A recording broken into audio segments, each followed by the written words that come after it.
ለምን ያለ ነው? ለእሸቱ ለምሳሌ አማርኛ ከእስልምና ጋር የሚጋጭ ነገር አለው። ለክርስቲያናዊ ስም የሚመስል ነገር አለው። ይስሐቅ ወደ ክርስትና ጠጋ ያለ ነው። ለምን ይስሐቅ እኮ የእስልምና የኢብራሂም ልጅ ቁርአን ውስጥ የተጠቀሰ ስም እሸቱስ በጣም አዋቂ ተብሎ የተወደሰ ነብይ ስም ነው። እሸቱ ማለት ምን ማለት ነው? እሸት የሚያፈራ ፍሬ ማለት እስላማዊ ግን አይደለም። ወይም ከእንትን ጋር እንዴ እሸት ከእስልምና ጋር ይጋጫል ለምታምነው ነገር አለ አላውቅም። እስላማዊ ብሎ ስም የለም። ተመራጭ ስሞች ሊኖሩ ይችላሉ። ነብዩ መሐመድ ሰለላሁ ዐለይሂ ወሰለም ለምሳሌ አብደላህ፣ አብዱራህማን የመሳሰሉ ስሞች በላጭ ናቸው ብለዋል። ምን ማለት ነው? አብደላህ ማለት ልክ ገብረ እግዚአብሔር እንደምትለው አይነት ትርጉም ያለው ማለት ነው። ለአምላክ ባሪያ መሆንህን የሚገልጽ አገልጋይ መሆንህን የሚገልጽ ነገር ቢኖረው ተመራጭ ይሆናል ተብሎ የሚቀመጥ አለ። ከዛ ውጪ ግን የትኛው ስም ከእስልምና ጋር የሚጋጭ ነገር ውስጥ እስከሌለው ድረስ እስላማዊ ያልሆነ ብለህ የምትወስነው ነገር አለ። ተመራጭ ስሞች ሊኖሩ ይችላሉ። የኢትዮጵያ ሙስሊምን ለኢትዮጵያ ባይተዋር አድርጌ አላየውም። ኢትዮጵያ የምትመሰገንበት ነገር ካለ ራሱ ሙስሊሙ ተመስጋኙ ነው። አንዳንዱ አይገባውም። ለምሳሌ ይመጣና ምን ይልሃል? እኛ እኮ ተቀብለናችሁ ይልሃል። እኔ እኮ ተቀባይ ነኝ ራሴ። እኔ እኮ የኢትዮጵያ ግማሽ ነው። ስለዚህ እኔ ራሱ የነቢዩን ባልደረቦች ከተቀበሉት ወይም ያንን ሌጋሲ ከወረሱ ሰዎች ነኝ። ማን ነው አንተን ኦርቶዶክስ ወይ ደግሞ ፕሮቴስታንት ስለሆንክ አንተን ወራሽ የሚያደርግህ ነው? እኔም እኮ የዛ ሌጋሲ ወራሽ ነኝ። እኔ ነኝ አስተናጋጁ እኮ እኔም ጭምር ነኝ ማለት ነው። ምክንያቱም የኢትዮጵያ አንድ አካል ስለሆንኩ ማለት ነው። ስለዚህ አንተ አይደለህም እኔን ያስተናገድከኝ፣ እኔ አይደለሁም አንተን ያስተናገድኩ። እኔ እናንተ ወይም ያው በአባቶቻችን ማለት ነው እኔ እናንተ ነን የነቢዩን ባልደረቦች ያስተናገድን። ያ ደግሞ ለኛ ትልቅ የክብር ምንጭ ነው። ዓለም አቀፍ ሞገስ እንድናገኝ የሚያደርገን ነገር ነው። እኔ እየጠየቅኩ ያለሁት ኢትዮጵያን በመስራት ቅድም ያልኩህ ነገር አለ። ሰሜናዊት ኢትዮጵያን በመስራት ልትል ከሆነ እሱ ሊያወያየን ይችላል። እኔ ኢትዮጵያ ራሷ ዥንጉርጉር ናት ብዬ ነው የማምነው። የዥንጉርጉሩ ፓርት አንዱ ተደብቆ ሊሆን ይችላል። የእውቀት ምርት ውስጥ ገብቶ ታሪኩ ላይ ዘገብ ሊችል ይሆናል። ያ ማለት ግን ታሪኩ ተካደ ማለት ታሪክ የለውም ማለት አይደለም። ኢትዮጵያ የሁሉም አስተዋጽኦ ናት። የሁሉም አስተዋጽኦ ነበረባት። ቅድም እኮ የተወሰኑትን ነገሮች ጠቅሰናል። እነዛ ነገሮች በግልጽ እንዲንጸባረቁ ተደረጉ አልተደረጉ ያ የካሪኩለም የሚዲያ ስትራቴጂ ምናምን ጉዳይ ነው። ግን አካሄዱ ላይ ግን ኢትዮጵያ ዥንጉርጉር ናት፣ የሙስሊሙም የክርስቲያኑም ናት ብዬ ነው የማምነው። ስለዚህ ልታንጸባርቅ የሚገባው ያንን መሆን ነበረበት። አንተ አሁን ፕሬሚስ አድርገህ የተነሳኸው ቤተክርስቲያን ሀገር ናት የሚለው ፕሬሚስ ላይ ነው። እሱ ፕሬሚስ ገና ተሳስቷል ብዬ ስለማምን ብዙ ነገሮችን አድርጋለች። ኦፍኮርስ ያደረገችው ብዙ አስተዋጽኦ አለ። ለእኔ ግን ኢትዮጵያ ይቺ ብቻ አይደለችም።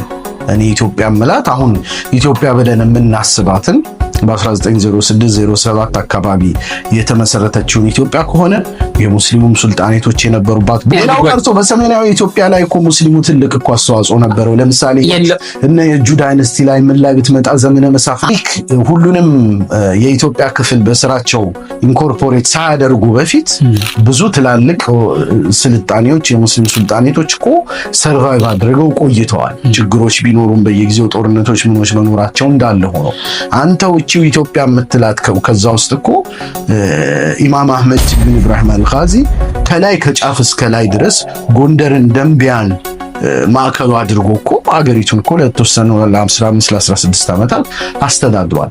ሁሉም የተለያየ አስተዋጽኦ ሊኖረው ይችላል። እኔ አሁን ማን ስንት ፐርሰንት አደረገ እያልኩ ውድድር ውስጥ እየገባሁ አይደለም። ቤተክርስቲያንም በሰሜናዊ መንግስት ውስጥ መጀመሪያ አካባቢ በኋላ ደግሞ ከምኒልክ በኋላ እስከ ጃንሆይ መውደቅ ድረስ በሲሶ መንግስት ውስጥ ትልቅ አስተዋጽኦ ነበራት።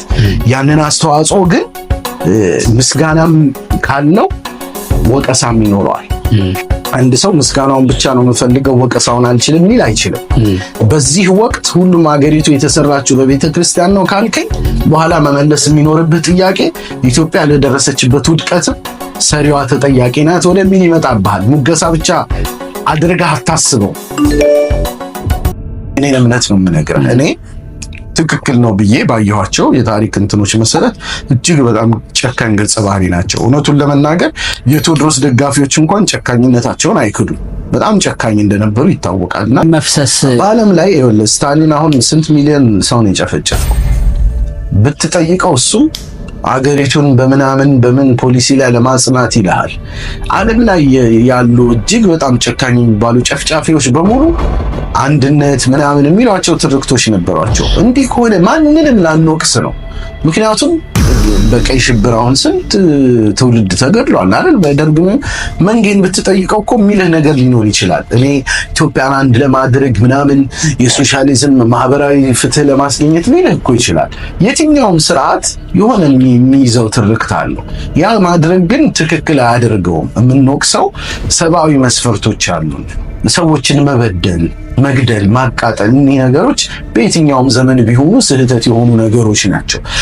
ነገር ግን በጣም ጨካኝ በጣም ይሄ ምንድነው ወጣ ያለና በጣም እንትን የሆነን ፊገር አግሬሲቭ የሆነን ፊገር የፍቅር መገለጫ አድርጎ ማምጣት እነዛ ነገስታት የፈጸሙትን ወንጀል ጀስቲፋይ ለማድረግ ወንጀላቸውን ለማጠብ የሚደረግ ጥረት ነው።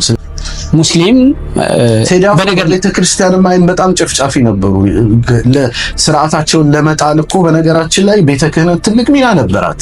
የቄስ አድማ ነው የጣላቸው ይባላል። ነገር ግን በጣም ጨፍጫፊ የሚባሉ ሰው ነበሩ። ነገር ግን ቆራጥ ለሀገር ግን ያላቸውን ራዕይ ኢትዮጵያን አንድ ለማድረግ የጋፋት ነው የምለው።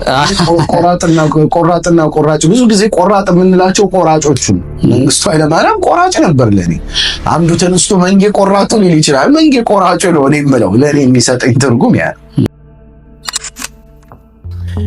አንድን ግሩፕ ለመጥቀም በተለየ መልኩ የተዘጋጁ ህግጋት ያሉበት የትኛውም ሀገር አፓርታይድ ይባላል። ለሌሎች ያልተሰጡ ለዛ ግሩፕ ግን የሚሰጡ መብቶች ካሉ ያ ሀገር አፓርታይድ ይባላል።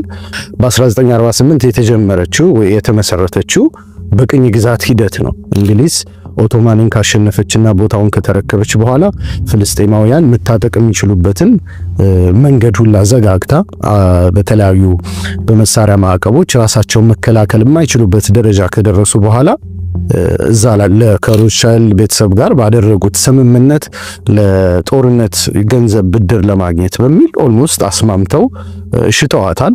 ከአውሮፓ የተሰባሰቡ አውሮፓ የሚጠላቸው እና የአይሁድ ዘር አላቸው ተብሎ የሚታሰቡት አሽከናዚ እስራኤላውያን ወደዛ ቦታ ሄደው ቅኝ እንዲገዙ ታጥቀው እንዲያሸብሩ ተፈቅዶላቸው መጨረሻ ላይ በ1948 እነዛ ሽብር ሲፈጥሩ የነበሩ ድርጅቶች ሃጋና፣ ሌሂ፣ ኢርጉንን የመሳሰሉ ሽብር ድርጅቶች ፍልስጤማውያንን ጨፍጭፈው ነክባ ተብሎ በሚጠራው ጭፍጨፋ ከ750 ሺህ በላይ ፍልስጤማውያንን ከሀገራቸው አባረው በቦታው ላይ የሰፍረው ነው ያሉት። ስለዚህ የኮሎኒ ነው። ከአውሮፓ ነው ተሰባስበው የሄዱት።